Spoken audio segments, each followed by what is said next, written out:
안녕하세요 여러분, 이현정입니다. 우리는 지금 식품기사를 공부하고 있습니다. 이번 시간에는 제2과목 식품화학 중에서 식품의 일반 성분 및 저장, 가공 중 변화에 대해서 해볼 텐데요. 이 중에서도 단백질에 대해서 한번 해보도록 하겠습니다. 단백질에 관한 키워드를 보시면요, 단백질, 아미노산, 등전점 등이 있습니다. 그리고 여러분들이 아미노산을 공부하실 때는 앞에서 했던 그런 키워드 외에도 단백질 분류 그리고 변성을 잘 기억을 하셔야 되고요. 그리고 식품이랑 주 단백질을 짝지어서 기억을 하시면 좋습니다. 그런데 문제는 단백질명은 영어로 뿐만이 아니라 한글로도 섞여서 출제가 되기 때문에 여러분들이 같이 기억을 하셔야 되는 부분이 있습니다. 자, 단백질로 가서요. 단백질이라고 하는 것은 탄소가 먼저 나오네요. 탄소, 그리고 수소, 산소, 그리고 질소를 함유하는 질소 화합물인데요. 20여 종의 아미노산이 펩타이드 결합을 해서 이루어진 것을 우리는 단백질이라고 이야기를 합니다. 그래서 단백질을 분류를 하면요, 형태에 따라서 분류를 할 수가 있는데, 형태, 구조적 특징에 따라서 분류를 하면 구상 단백질이 있고 섬유상 단백질이 있습니다. 구상 단백질이라는 것은 모양이 둥근 모양을 가지는 것이고, 섬유상 단백질의 경우에는 섬유 모양을 가지는 단백질이라고 보시면 되고요. 그 종류로는 구상 단백질로 알부민, 락토알부민, 미오겐 같은 것들이 있고요. 그리고 섬유상 단백질로는 콜라겐, 케라틴, 미오신 같은 것이 있습니다. 그리고 관로 안에 들어가 있는 것들이죠. 혈청, 유즙, 근육 이런 것들이 이 단백질이 들어있는 식품이나 아니면 어디서 오는가 라고 생각하시면 됩니다. 그래서 콜라겐은 연골에 많고, 케라틴은 머리카락이랑 손톱에 많고, 미오신은 근육에 많고, 이렇게 생각을 하시면 되죠. 출처에 의해서도 분류를 할 수 있는데요. 식물성이냐 동물성이냐 라고 분류를 할 수 있는 것, 이거는 여러분들이 보시면 쉽게 이해를 하실 것 같습니다. 구성 성분에 의해서 분류를 할 수 있는데요. 제일 먼저 단순 단백질이라고 나오죠. 단순 단백질이라고 하는 것은 가수분해를 했을 때 알파 아미노산, 하여튼 아미노산으로만 구성이 되는 것이라고 보시면 되고요. 비교적 구조가 단순한 단백질이라고 보시면 됩니다. 그래서 단순 단백질의 종류에 대해서 보시면 종류가 꽤 많죠. 알부민부터 해서 알부미노이드까지 나오는데요. 알부민에는 어떤 것, 글로불린에는 어떤 것, 글루텔린에는 어떤 것, 프롤라민에는 어떤 것, 히스톤, 프로타민, 알부미노이드까지 있고요. 여러분들이 물론 알부민에는 어떤 것이 있습니다까지 기억을 하시면 물론 좋습니다만, 그것보다 먼저 해야 되는 것은 식품과 단백질 짝짓기를 먼저 하시는 것이 좋죠. 그래서 남백에 들어있는 게 오브알부민이고요. 그리고 유즙에 들어있는 것이 락토알부민, 이런 식으로 여러분들이 보시면 되겠습니다. 여러분들이 지금 보시는 것 중에 제가 많은 종류의 단백질명과 그리고 식품에 대해서 적어 놨는데요. 이 중에서 보기에서도, 시험 중에 보기에서도 많이 보실 것이고, 그리고 시험에서도 많이 보실 것을 찾으면요, 남백의 오브알부민, 유즙에 있는 락토알부민, 그리고 근육에 있는 미오겐, 그리고 근육에 있는 미오신, 이건 지금 종류가 다르죠. 그리고 대두에 있는 글리시닌, 그리고 근육에 있는 액틴, 그리고 남백에 있는 라이소자임, 남백에 있는 오브글로불린, 그리고 쌀에 있는 오리제닌, 밀에 있는 글루테닌, 그리고 보리에 있는 호르데닌. 그런데 보리에 여기는 호르데인은 또 다른 프롤라민에 속하는 거죠. 그리고 밀에 있는 글리아딘, 옥수수에는 제인, 그리고 적혈구에 글로빈, 그리고 힘줄 이런 데 있는 엘라스틴, 케라틴, 머리카락이 많은 것이고요. 그리고 콜라겐, 연골이나 피부에 있는 것, 이것 정도는 종류가 지금 많다고 생각을 하실 수도 있지만, 이것 정도는 여러분들이 많이 보실 수 있는 것이니까요. 식품이랑 단백질 이름이랑 잘 짝지어 놓으시면 좋습니다. 그리고 더해서 어디에 속하는지까지, 알부민에 속하냐, 글로불린에 속하냐, 글루텔린에 속하냐, 프롤라민에 속하냐, 그리고 히스톤, 그리고 알부미노이드. 그런데 히스톤, 알부미노이드에 대해서 나오는 것보다는 이 위에 4개가 좀 더 나오는 편이니까요. 여러분들이 역시 정리를 한번 해두시고 눈에 익혀두시면 도움이 될 것 같습니다. 다음으로 복합단백질이라고 해서요. 복합단백질이라고 하는 것은 앞에서 했던 단순 단백질에 비단백질성 물질이 결합되어 있는 형태인데요. 그 비단백질성 물질이 인산이 붙어 있으면 우리는 인단백질, 핵산이 붙어 있으면 핵단백질, 당이 붙어 있으면 당단백질, 금속이 붙어 있으면 금속단백질, 지질이 붙어 있으면 지단백질, 색소가 붙어 있으면 색소단백질이라고 이름을 붙인 것이죠.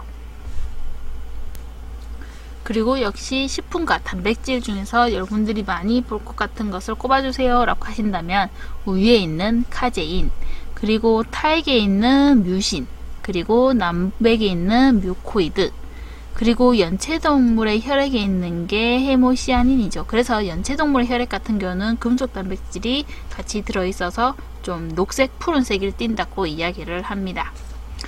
그리고 있는 것이 혈액에 있는 것으로 헤모글로빈, 근육에 있는 것으로 미오글로빈, 그리고 각각류 외피에 있는 것으로 아스타잔틴 같은 종류는 지금 헤모글로빈, 미오글로빈, 아스타잔틴 같은 경우는 저희 단백질 외에서도 다른 데서도 볼 수 있는 것들이 됩니다. 그래서 여러분들이 이것은 식품이랑 단백질 이름을 잘 기억을 해 두시면 시험 지실 때 도움이 되지 않을까 생각을 해 봅니다. 다음으로 유도단백질이라고 하는 것은 천연 단백질이 물리적, 화학적, 효소적인 분해로 성질이 변한 것을 이야기를 합니다. 그래서 그 변화 정도에 따라서 1차냐 2차냐 라고 구분이 되고요. 그리고 1차 유도 단백질을 우리가 다르게 표현을 하자면 변선 단백질이라고도 얘기를 할 수 있죠. 뭐 열이나 자외선 이런 것들이나 아니면 효소 이런 작용으로 천연 단백질이 성질이 좀 변해서 응고된 것을 얘기를 합니다. 그래서 파라카제인이나 젤라틴을 그 예로 들 수 있죠. 파라카제인 같은 경우는 우유에 많이 들어있는 카제인이 효소에 의해서 응고되어서 생긴 것이라고 보시면 되고요. 그리고 젤라틴 같은 경우는 콜라겐을 물과 함께 장시간 끓이게 되면 만들어지는 것이 이 젤라틴이라고 하는 성분입니다. 여러분들이 아시는 그 젤리에 들어가는 젤라틴 성분이라고 보시면 됩니다. 다음으로 단백질 같은 경우는 20여 종의 아미노산이 결합된 형태라고 했는데요. 아미노산이 뭐냐 라고 하는 것을 보시면 지금 이것이죠. 아미노산이라고 하는 것은 한 분자 내에 염기성인 아미노기와 그리고 산성인 카르복실기가 두 가지가 같이 들어있는 화합물이라고 보시면 됩니다. 단백질을 구성하고 있는 아미노산은 뭐 알파1 아미노산이라고 얘기를 합니다만, 그래서 구조를 보면 대체로 이런 식으로 구조를 그리게 되고요. 지금 여기가 NH2로 아미노기, 그리고 여기가 COOH로 카르복실기를 확인할 수 있으시죠. 그래서 아미노산을 다시 구분을 하면요, 분류를 하게 되면 구성하고 있는 아미노기와 그리고 카르복실기의 수에 따라서 중성이냐, 산성이냐, 염기성이냐라고 구분을 할 수가 있습니다.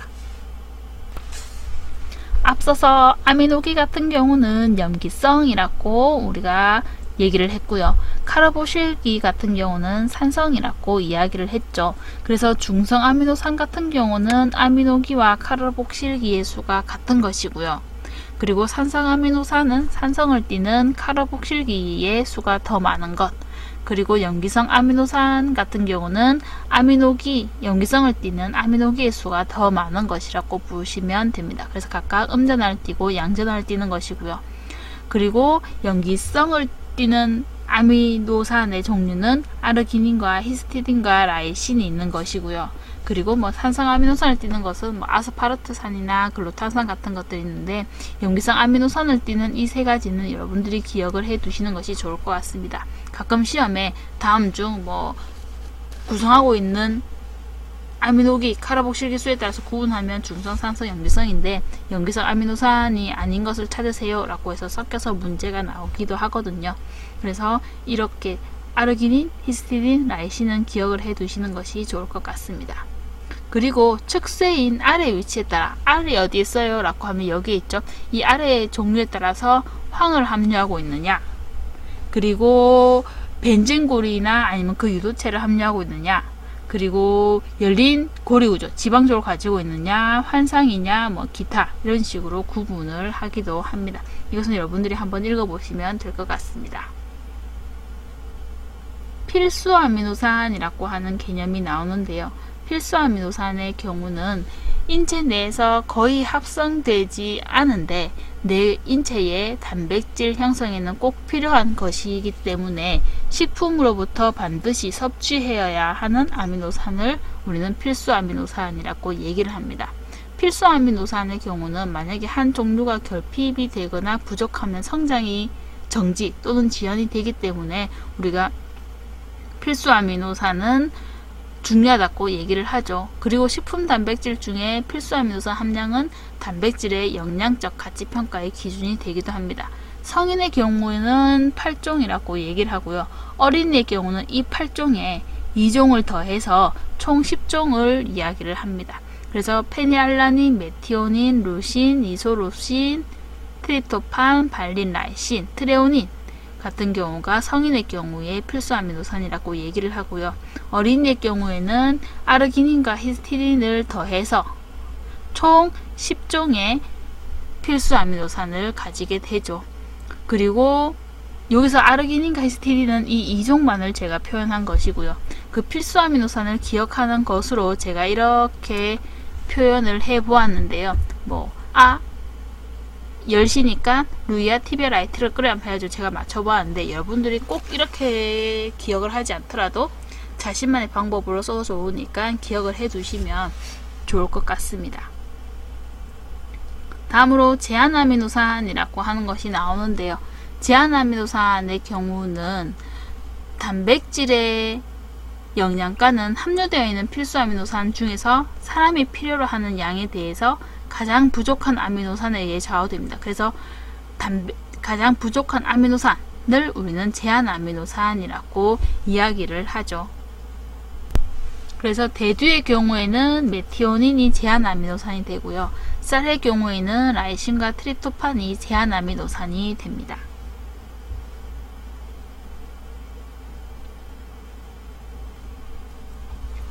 이 아미노산의 경우에도요, 탄소수를 중심으로 부재탄소를 가질 수가 있습니다. 그래서 부재탄소를 가지지 않아 두 개의 광학 이성체가 존재하는 중성 아미노산은 이라고 해서요, 글라이신의 경우는, 이 경우에는 글라이신이 답이죠. 글라이신의 경우는 구조로 보면 부재탄소를 가지지 않는 유일한 아미노산이기 때문에 이런 식으로 종종 시험에 나오기도 합니다. 그래서 여러분들이 글라이신은 부재탄소를 가지지 않는 아미노산이다 라고 하는 것 같이 기억을 해 두시면 좋을 것 같습니다.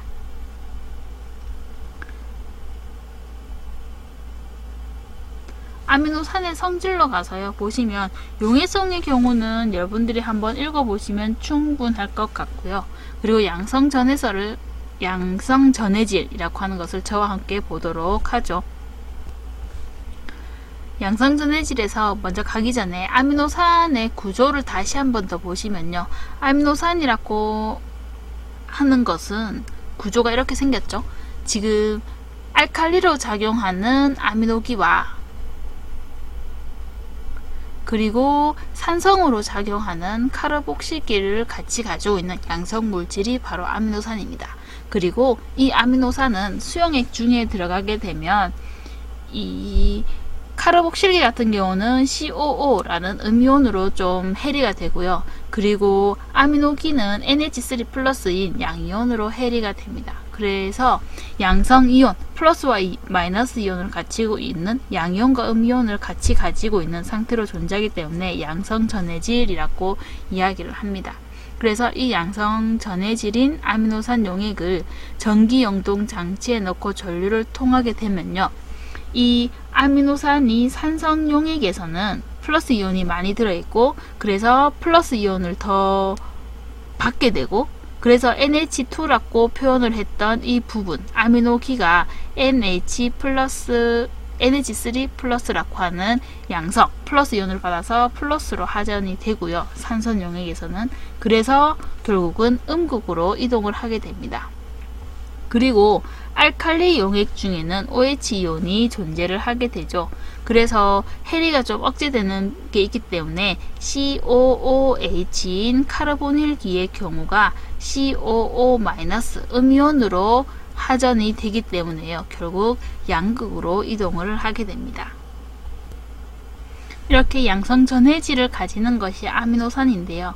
이 아미노산이 특정 pH에서는 양전하와 음전하가 상쇄돼서 전하가 0이 됩니다. 그래서 어느 전국으로 이동하지 않을 때의 pH를 우리는 등전점이라고 이야기를 합니다. 등전점을 아미노산이나 또는 단백질에서 이야기하는 이유는 이 특정 pH, 등전점에서 아미노산은 불안정하기 때문에 침전이 쉽다는 것이 있습니다. 침전이 쉽고 용해도 점도 삼투압은 낮아지고 흡착성과 기포성은 올라가는 것이 되는 거죠. 그리고 아미노산 성질 중에 비대칭 탄소 원자를 가지고 있는, 그리고 이로 인해서 두 개의 광학 이성체가 존재를 하게 되는데요. 예외적으로 글라이신 같은 경우는 비대칭 탄소 원자가 없죠. 그래서 없는 것 하나, 글라이신은 앞에서 문제로도 봤지만 여러분들이 기억을 해 두시는 것이 좋을 것 같습니다. 자, 단백질의 성질로 넘어갈까요? 단백질의 성질은 기본적으로 아미노산의 성질과 비슷합니다.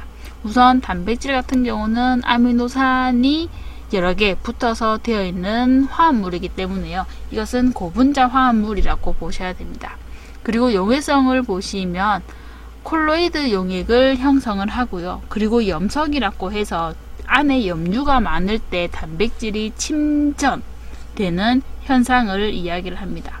그리고 등전점에서는 역시 용해도가 낮아지기 때문에 단백질 분리 정제에 이용되는 방법입니다. 그래서 분리대두 단백 같은 경우는 두유를 pH 4.5에서 침전시켜서 제조하는 것이 있죠.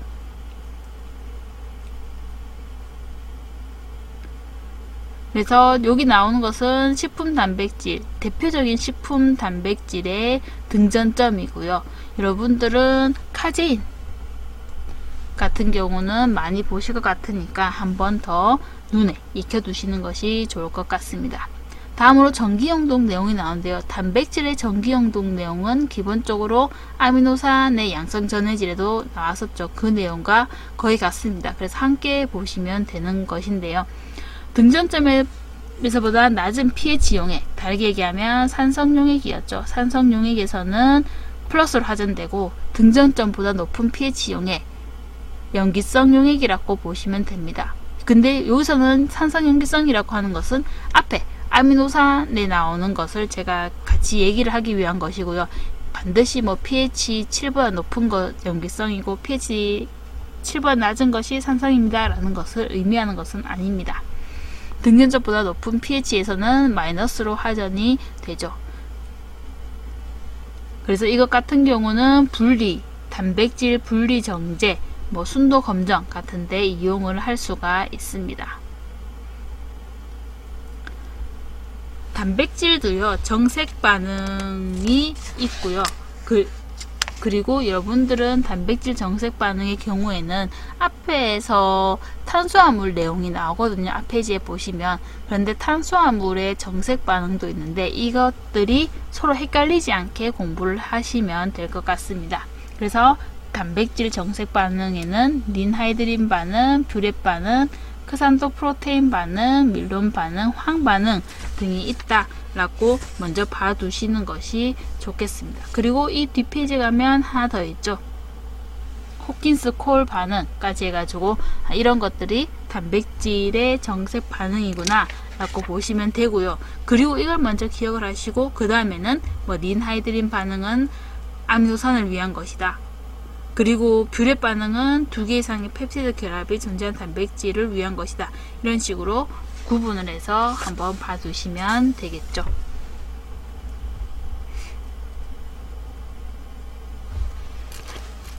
단백질의 경우는 아미노산이 여러 개가 만나서 만들어진 고분자 화합물이다 라고 했는데요. 이 구조를 얘기를 하면 1차 구조와 2차 구조와 그리고 3차 구조와 4차 구조로 구분할 수 있다 라는 내용이 이 3번에 있는 단백질 구조에 관련된 것입니다. 그래서 뭐 1차, 2차, 3차, 4차 구조는 글 내용은 여러분들 한번 읽어보시면 되고요. 1차 구조 같은 경우는 단순히 아미노산이 펩타이드 결합을 한 것이고 2차 구조는 이것이 알파 헬릭스 구조로 일어나게 되고 그리고 3차 구조 같은 경우는 좀 더 3차원적 구조가 일어나게 되고 전체적인 단백질 모양이 나온다면 4차 구조는 단백질 집합체라고 보시면 됩니다. 그래서 이런 구조가 있구나 하는 내용이고 여러분들이 그 밑에 나온 내용들은 한번 읽어보시면 되겠습니다. 변성으로 가볼까요? 단백질 변성이라고 하는 것은요, 물리적, 화학적 작용을 받았을 때 공유결합은 파괴가 되지 않고 분자 내 구조의 변형을 가져오는 현상을 이야기를 합니다. 그래서 공유결합이 파괴되지 않다고 하는 것이 파괴되지 않다라고 하는 것은 1차 구조가 변화되었다는 것은 아니고 단순히 2차, 3차 구조가 변화가 되었고 이로 인해서 단백질이 가지고 있는 원래의 성질이 변하는 것이고요. 그 변하는 성질이 어떤 것이 있냐라고 하면 생물학적 활성이 저하되고 단백질의 기능적 특성, 용해도 같은 것이 변화하는 것이죠. 그래서 단백질 변성의 종류를 한번 보시면 먼저 가열에 의한 변성이 나오는데요. 가용성 단백질의 경우에는 가열에 의해서 응고가 되고 불용성 단백질의 경우에는 가용성이 되는 경우도 있습니다. 불용성 단백질이 가용성이 되는 것이 바로 젤라틴이죠. 결합 조직 중에 콜라겐을 물이랑 같이 혼합을 해서 가열을 했을 때 만들어지는 것이 콜라겐이다 라고 앞서 나왔었는데요. 이것은 불용성 단백질인 콜라겐이 가열에 의해서 변성이 되고 그로 인해서 물에 녹는 가용성 성분이 되는 것이라고 보시면 되죠.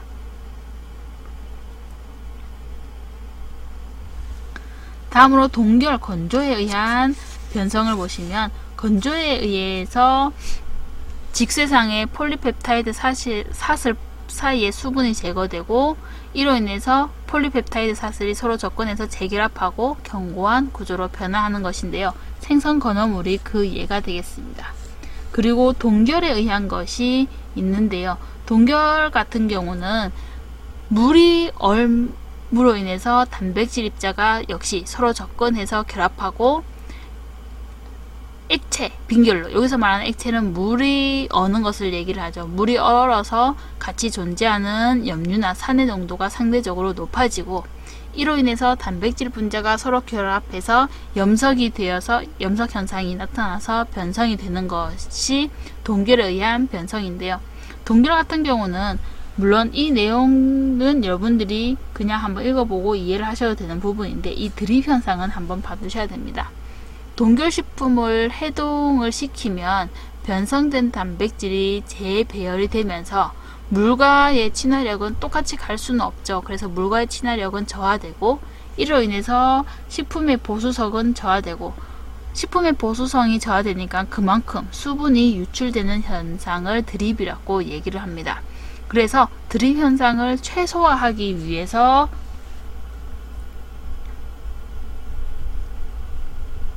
어떻게 해야 하는가?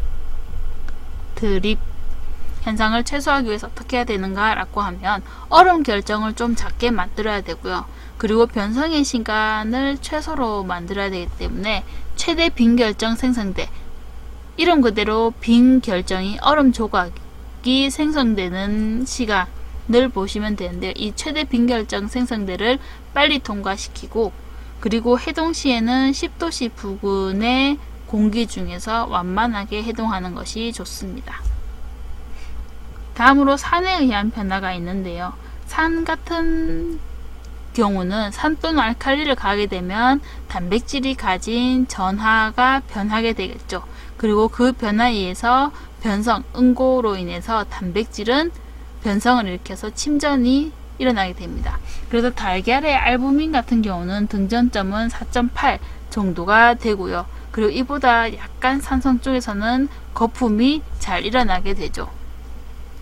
그래서 만약에 여러분들이 달걀 거품을 쉽게 또는 기포성을 최대로 하기 위해서 식초를 이용하는 것이 그 예가 됩니다. 그리고 우유의 경우에는 우유에 젖산균이 생육을 하면 pH가 낮아지게 되고, 그로 인해서 우유에 있는 단백질인 카제인이 등전점에 이르게 되고, 그러면 카제인이 변성돼서 침전되는 경우가 있거든요. 이것을 이용한 예가 요구르트나 치즈가 되는 것이죠. 그리고 생선을 조리할 때 식초를 이용을 하는 것이 산에 의한 변성을 이용한 예가 됩니다.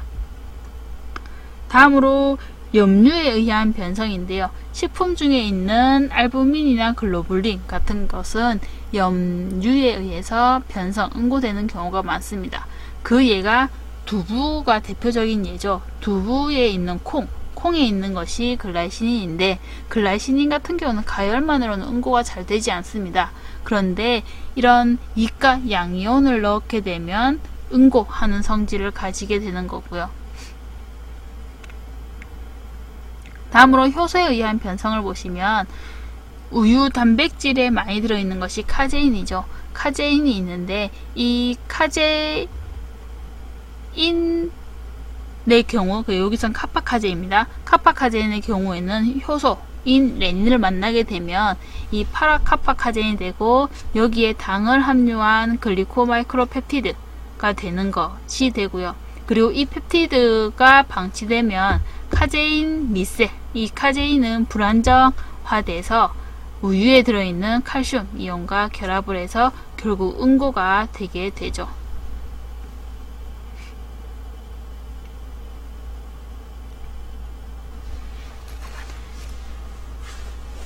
그래서 여러분들 단백질의 경우에는요, 크게 나누면 단백질, 아미노산, 그리고 변성 종류로 나눌 수가 있고, 여러분들은 단백질을 분류를 했을 때 어떻게 되는가, 단순 단백질의 종류는 어떤 것이 있는가, 이런 것도 기억을 하시면 좋고요. 그리고 변성에 관한 것, 변성은 뭐 이런 변성이 있고 그 변성을 이용한 식품 예 정도를 기억을 해주시면 좋습니다. 그리고 단백질 변성을 이용한 식품 예는 우리 식품화학뿐만이 아니라 식품가공학에서도 같이 나올 수 있는 문제이기 때문에요. 기억을 한번 해두시면 좋습니다. 그리고 기본적으로 식품과 그 식품에 주로 들어있는 단백질은 잘 짝짓기를 해주시면 좋은데, 영어 이름과 한글명 우리가 같이 섞여서 시험 문제 나오니까요. 그것도 같이 연달아 기억을 해두시면 좋을 것 같습니다. 그럼 여러분들 합격을 기원하겠습니다.